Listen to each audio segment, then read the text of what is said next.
자, 진짜 최근에 일어난 사건 중에 가장 경악스러운 사건이 지금 말씀드리려고 하는 사건입니다. 해병대 수해 지원 나갔다가 돌아가신 해병대 사건을 수사했는데 높은 곳에서 압력이 내려와서 수사 상황에 이제 말하자면 책임자 과실치사 혐의를 누군가를 빼는 장면. 근데 이 해병대 수사단장이 오늘 기자들과 한 이야기 일단 보겠습니다. 전 해병대 수사단장 박정훈 대령입니다. 먼저 고 최수근 상병의 명복을 빕니다. 또한 이 자리를 빌어 저를 많이 응원해 주시는 국민 여러분들과 대한민국 해병대 가족 여러분들께 진심으로 감사하다는 말씀을 드리겠습니다. 저는 정치도 모르고 정부적 판단도 알지 못합니다. 다만 최수근 상병의 시신 앞에서 너희 죽음에 억울함이 남지 않도록 철저히 조사하고 재발 방지가 되도록 하겠다고 약속하고 다짐하였습니다. 또한 사건 발생 초기 윤석열 대통령께서 엄정하고 철저하게 수사하여 이러한 일이 재발하지 않도록 하라고 지시하셨고 장례식장에서 여야 국회의원 및 국방부 장관마저도 유가족에게 철저한 진상을 규명하여 엄정하게 처벌되도록 하겠다고 약속하는 모습을 제 두 눈으로 똑똑히 지켜보았습니다. 도대체 왜, 무엇 때문에 젊은 해병이 죽어야만 하는가? 도대체 누가 이 죽음에 책임을 있는가? 저는 제가 할 수 있는 수사에 최선을 다했고 그 결과를 해병대 사령관, 해군 참모총장, 국방부 장관께 대면해서 직접 보고하였습니다. 그런데 알 수 없는 이유로 국방부 법무관리관으로부터 수차례 수사 외압과 부당한 지시를 받았고 저는 단호히 거절하였습니다. 저는 제가 오늘 왜 이 자리에까지 와 있는지 모르겠습니다.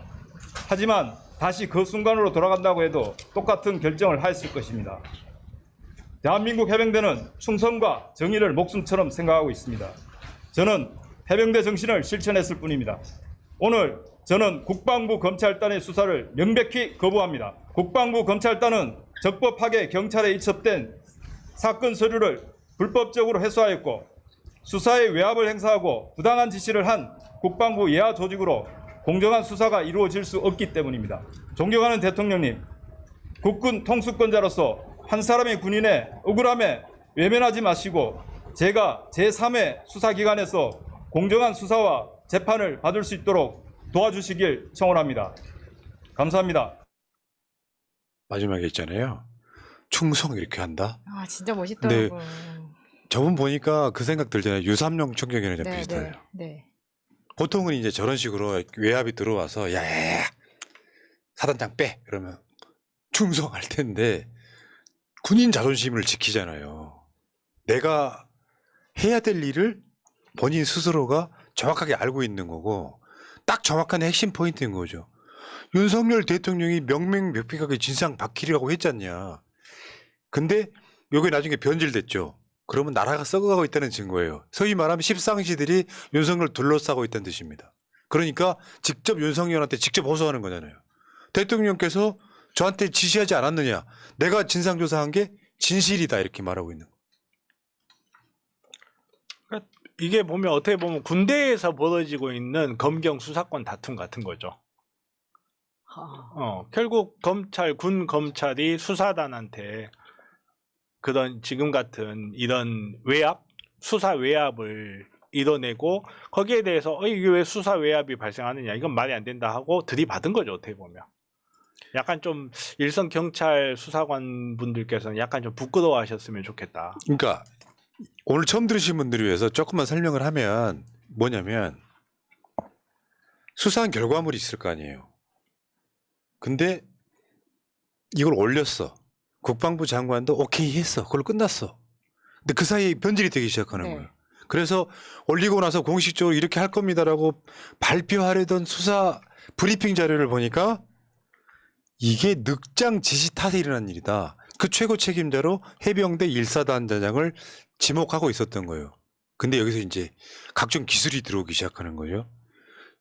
지금 뭐 화면에 보이시는 게 그거예요. 내용들 보면 지휘 고하를 막론하고 엄정하게 수사되었음을 말씀드립니다. 윤석열 지시가 그렇게 했으니까 그러면서 여기에 그 말하자면 이걸 하는 거 지시한 놈은 해병대 1사단장 그리고 그걸 실행한 놈은 여단장 관련자들이 쭉 있을 거 아니에요. 이걸 책임자로 적시하고 있는 거고 어제 말씀드린 것처럼 혐의는 과실치사 혐의예요. 그 희한하단 말이죠. 황교안이 해당 검사들한테 세월호 사건 과실치사 빼라고 한 거랑 똑같은 맥락이에요. 의도 나쁜 의도는 없었지만 당신들이 실수해가지고 사람 죽었다 이런 뜻이거든요. 과실치사가. 근데 그중에 사단장 빼라는 거잖아요. 최위에서 일선 지휘자가 네. 그 사람인데.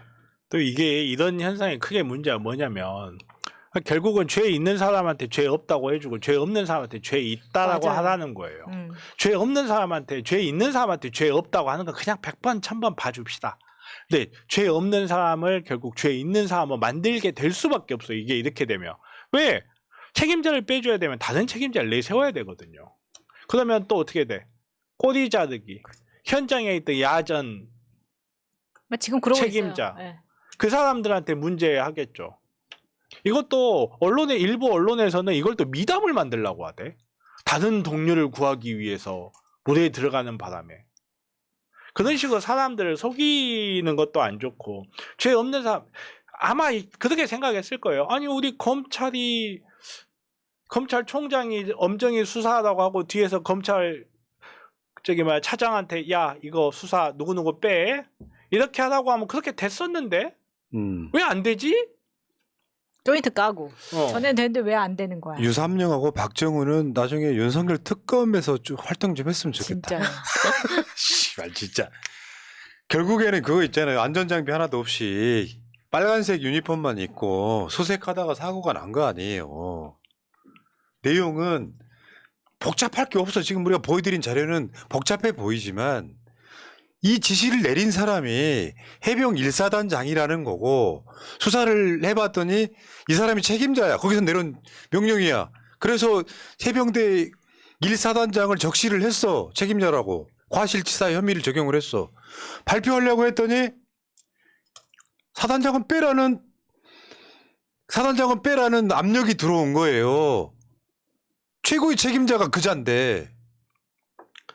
이거는 밀떡 입장에서 어디까지나 머릿속에서 소설을 써보는 건데 2020년에 문재인 정부 때 그 고립된 사람들을 해병대에서 수륙양용 장갑차로 구출을 한 적이 있어요. 그래서 되게 좋은 반응을 얻었거든요. 지금 이 해병대 수색작전 때도 수륙양용 장갑차를 막 출동을 시키고 해요. 그때 당시에 정말 밀떡들은 기겁을 했어요.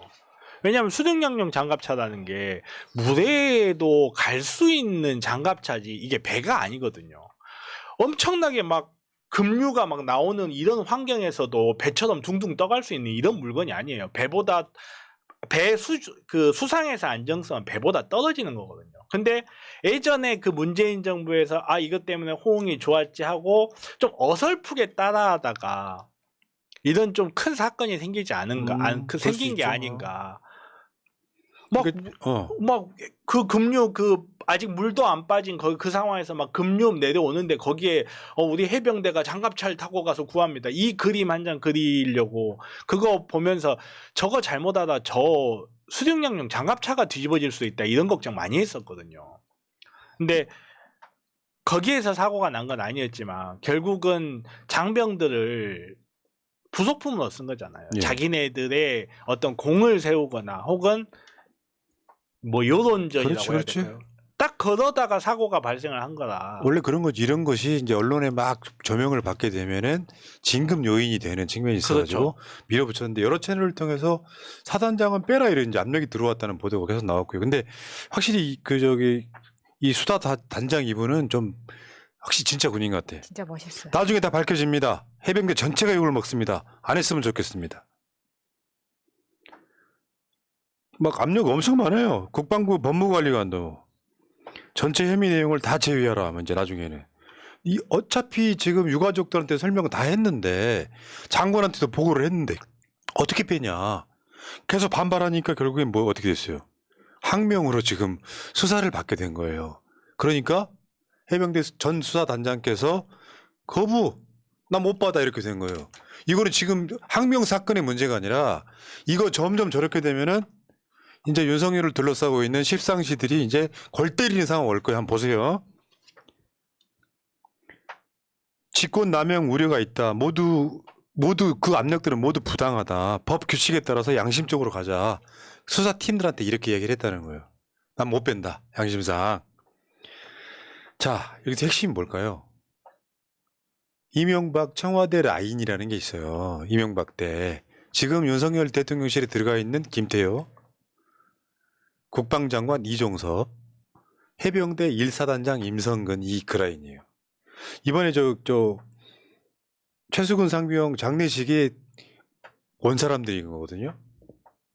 저기에 이종섭, 다음에 해병대 1사단장이에요. 그 옆에. 뭐 등등 이렇게 왔다고 칩시다. 해병대 사령관이구나, 저건. 근데 이명박 청와대 외교안보수석실에 있었던 놈들이라니까요. 김태효가 현재 국가안보실 1차장인데 당시 대외전략비서관이었어. 현재 이종섭 국방부 장관은 선임 행정관이었어. 이야. 임성근 당시 소령은 현재 저 해병대 1사단장은 당시 행정관이었어. 파견 나갔던 사람이란 말이죠. 그러니까 얘네들은 다 아는 사이예요. 그런데 갑자기 윤석열이 진상규명 확실하게 해! 라고 지시를 했는데 수사단장이 임성근이가 문제입니다. 하니까 압력이 엄청 들어와서 임성근은 빼라! 이렇게 된 거예요. 그거 못하겠다고 하니까 너 항명! 반대로 피의자 입장이 돼버린 거지. 저게 얼마나 용기 있는 건지 제가 또 한 가지만 설명을 해주자면 우리나라는 군법 체계잖아요. 군법 회의 체계에서는 판사도 군인이에요. 쉽게 이야기해서 지시를 받는 군인이에요. 이분이 이런 항명을 하잖아요. 그러면 사회에서처럼 법원에서 치열하게 다퉈가지고 나의 무죄를 입증한다? 쉽지 않아요. 그냥 이거는 이 항명은요 내 목 내놓고 하는 거예요. 정말 그렇지. 이제 고초를 겪겠지. 어마어마한 교초를 겪을 거예요. 길게 겪어야 1년이에요. 그보다 짧을 수도 있겠다는 생각도. 근데 길게 이게 겪어야 해. 어떻게 항명으로 분류가 되는 건지, 그리고 항명을 이유로 보직을 해임시켜버린 상황인 거잖아요. 이게 문제인 게 수사의 대상은 다 혐의자, 피의자를 놓고 상정하는 거잖아요. 근데 군대라는 곳은 그거잖아. 계급이 있잖아. 명령. 나보다 높은 사람을 수사를 했어야 되는 거잖아요. 이게 똑같이 비슷한 적용이 된 게 경찰이 이상민을 이태원 참사로 수사 못한 거랑 비슷한 맥락이에요. 이분은 다 한 거지, 진상이. 언제부터 내려온 지시가 이 사건을 만들었는지 조사해 보니까 1사단장이더라. 근데 1사단장이 알고 봤더니 지금 대통령실 핵심 실세, 외교 대통령이라는 사람과 그 라인이 들어있어. 심지어 이종섭이는 김태희한테 잘 보여서 국방장관에 꽂힌 느낌이 있어. 이렇게 연결되는 거 아니에요. 이게 또 재밌는 게 뭔지 알아요? 항명이라고 그랬잖아요. 명령을 내리긴 내리겠다는 말이잖아. 그러네. 항명이 그러네. 되려면 뭔가 명령이 내려가긴 내려갔는데 그 명령에 저항했다는 거잖아요. 그러면 자기네들이 외압이 있었다는 걸 시인하는 거나 마찬가지예요. 아니 근데 계속 안보실 이야기도 나오는데 안보실장은 사실 조태용이에요. 근데 조태용 이야기는 하나도 안 나옵니다. 뭐 거의- 줬대용? 네, 그거잖아. 그냥 허수아비잖아요. 김태효를 안보시장 시기엔 너무 리스크가 커. 또 그러니까 걔는 그냥 진짜 바지 사장. 그래서 지금 사실상 안보실에서는 김태효가 왕차장이라는 이야기가 있는 겁니다. 그러니까 야 159명이 죽었는데도 내 40년지기 이상민이 치어낼 수 없는 것처럼 한 명 죽었는데 해병대 1사단장을 날려? 있을 수 없는 일이라는 거예요. 이 그렇죠. 정부에서는. 맞습니다.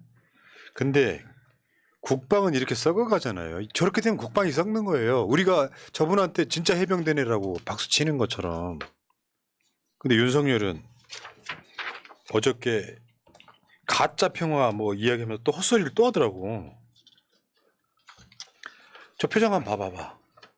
나 진짜. 저 표정이 진짜 특히 백인 서양인을 만났을 때 나오는 표정입니다. 어저께 유엔사 사령관하고 부사령관 만나면서 한 말이에요. 가짜 평화 아닌 힘에 의한 평화를 구해내야 된다. 반국가 세력이 유엔사 해체를 주장하고 있다. 저게 자유청년맹 가서 했던 말 그대로 리바이벌 하잖아. 자기 표절이죠. 저기 뭐야 보이스카웃이 뭔지 아세요 혹시? 보이스카웃이 무슨 뜻이에요? 스카우터가 뭔지 아시죠? 그 저기 뭐야 스타크래프트 하면 그 프로토스 종족 정찰기가 스카우터죠. 그리고 저기 드래곤볼에서 손오공이 머리에 끼고 있는 게 스카우터죠. 그게 뭐냐면 그 아마추어 정찰대라는 뜻이에요. 그러면 이 아마추어 정찰대를 왜 만들었냐? 쉽게 말해서 예비 군인들을 위한 병영 체험 같은 거예요. 병영 체험도 똑바로 못하면서 전쟁을 한다고요? 교련 시간이랑 비슷하네. 네. 그러네. 오, 훌륭해. 야, 분석 좋은데.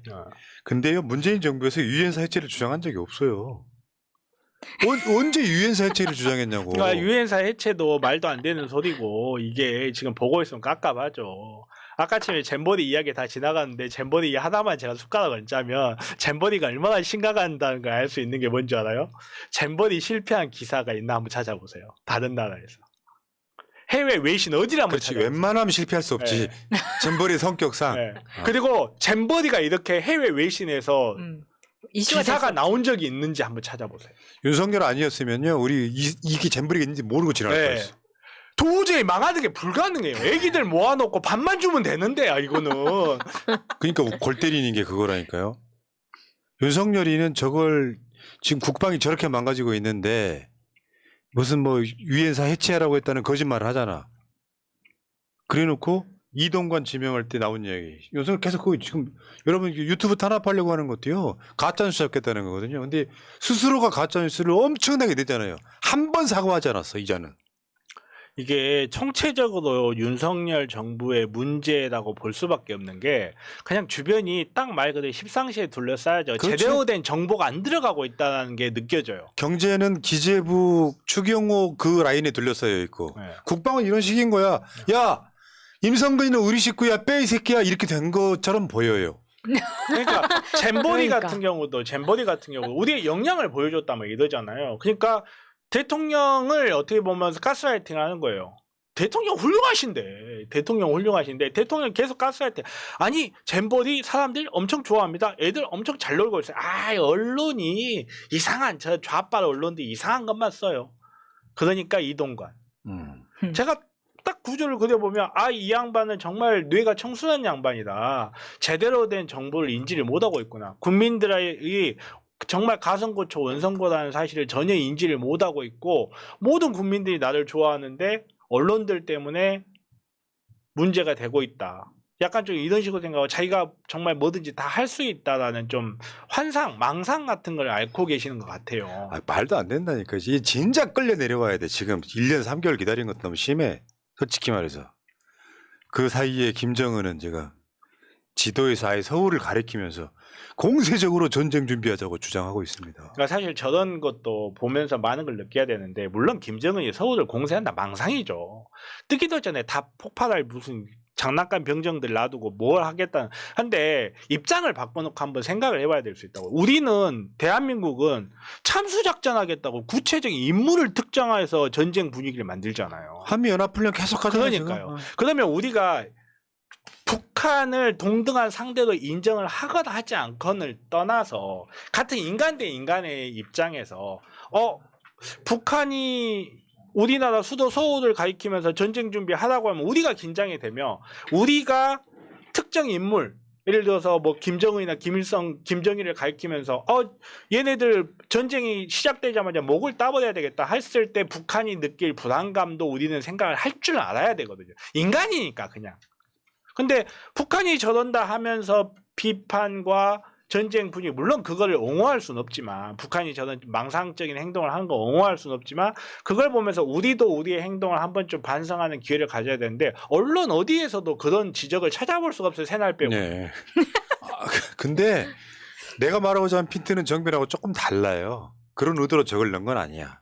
말하자면 권력자는 나는 김정은을 찬양하고 싶은 생각이 없거든. 그냥 권력 추구지향적인 인물일 뿐이에요. 우리가 같은 민족이니까 사이좋게 평화롭게 지내자라고 하는 대상일 수는 있는데 근데 저런 식의 것들은 윤석열 때문에 나오는 반작용이거든요. 그렇죠. 그런데 뭐냐면 얘는 군대도 안 갔어. 윤석열이는 부동시라는 의혹이 휩싸여가지고 지금도 당구 500씩이나 치는 놈의 눈 시력이 양쪽 시력이 나쁘다고 그래서 군대를 안 갔어. 그런 사람들 많잖아. 군대 안 갔는데 밀떡인 거. 그러니까 실제로 총을 안 쏴보니까 총 쏴는 게 너무 재밌는 거예요. 그래놓고 지금 유엔사 해체네 무슨 가짜뉴스를 하는데 사실은 국가가 망하는 이유 중에 하나가 지금은 이제 전쟁을 주로 하는 시대는 아니지만 군대가 썩어 들어가면 망하는 거예요. 우리가 조선시대 때 왜 망했을까요? 가리움 주고 탐관놀이. 구한말에는 군인들한테 쌀을 월급으로 줬는데 거기에 모래가 반 섞여졌다는 거 아니에요? 그런 것 때문에 군대 사기는 떨어지고 결국에는 군사력은 약화되면서 일본한테 먹혔다는 게 정설이잖아. 그게 이모곤란인데 이모곤란 때 쌀을 빼돌린 게 누구였냐? 민비 친척들이었죠. 그거랑 똑같은 거예요. 해병대는 지 임성근이가 지 김건희 동생이라도 책임질 건 지게 해야 되잖아요. 근데 의심되는 인물이 김태효, 이종섭, 임성근 이 아이는 무조건 지켜야 되는 거예요. 그러니까 군대 안 갔다 온 놈이 군대에 가서 사나이인 척은 존나게 해. 진짜 그렇잖아요. 윤석열 같은 애들이 왜 나 올해 국군의 날 엄청 기대되거든. 부대 12시 안 돼. 또 못할 거야 내가 봤을 때는. 못하겠죠. 네. 못할 거라고 봅니다. 그런 짓을 해놓고 중국과 북한과 전쟁에도 할 것처럼 하면 경제 망가져. 나라 완전히 아작나고 있잖아요. 이런 짓거리 하고 있는 거야. 그 사이에 그 밑에 있는 놈들은 자기 라인 챙기느라고 바빠. 이게 나라가 망하는 모습입니다. 근데 자기 사단에 어린 병사가 죽었으면 아무리 위에서 너 빼준다고 하더라도 1사단 단장이면 본인이 책임지겠다고 해야 되는 거 아닌가요? 여기 해병대 1사단이 그 포항에 있는 걸로 입대하면 처음에 들어가는 곳으로 알고 있거든요. 제가 남친을 보내봐서 아는데 이렇게 되면은 지금 1사단장 이 사람이 하고 있는 한 여기에 자기 자식 보낸 사람들은 다 불안할 겁니다. 이 사람 앞으로 그 어떤 책임도 지지 않으려고 할 거 아니에요. 이상민하고 똑같은 거죠. 내가 지시가 잘못돼서 사람이 죽었다 그러면 징계 받는 건데 군인들은 그런 거 있어요. 징계안 받으면 이제 그걸로 끝. 더 이상 진급 못하고. 그럴까봐 빼달라고 한 겁니다. 형님 잘 계시죠? 제 이름이 들어가 있는데 어떻게 해요? 알았어. 내가 해결해 줄게. 아니면 반대일 수도 있다고 생각해요. 야, 그때 내가 지시한 거 너까지 가면 나도 걸리니까 그 밑에서 끊어. 너무 나간다. 우리 변호사. 아니, 그럴 수도 있다고요. 생각한다고요. 이따 끝나고 얘기하자. 아니 그게 아니라 책임을 한쪽에 내가 몰려고 그러는데 가끔씩 패널들이 눈치 없는 소리를 너무 많이 해가지고 여기까지 하겠습니다. 어쨌건 자 이게 친목 카르텔이 뭐냐고 이거요. 나중에 윤석열 정권 평가할 때 어마어마하게 회자될 만한 사건이 지금 터진 거예요. 십상시 사건, 정윤회 게이트 똑같이 가고 있습니다. 끝낼게요. 오늘 방송 여기까지.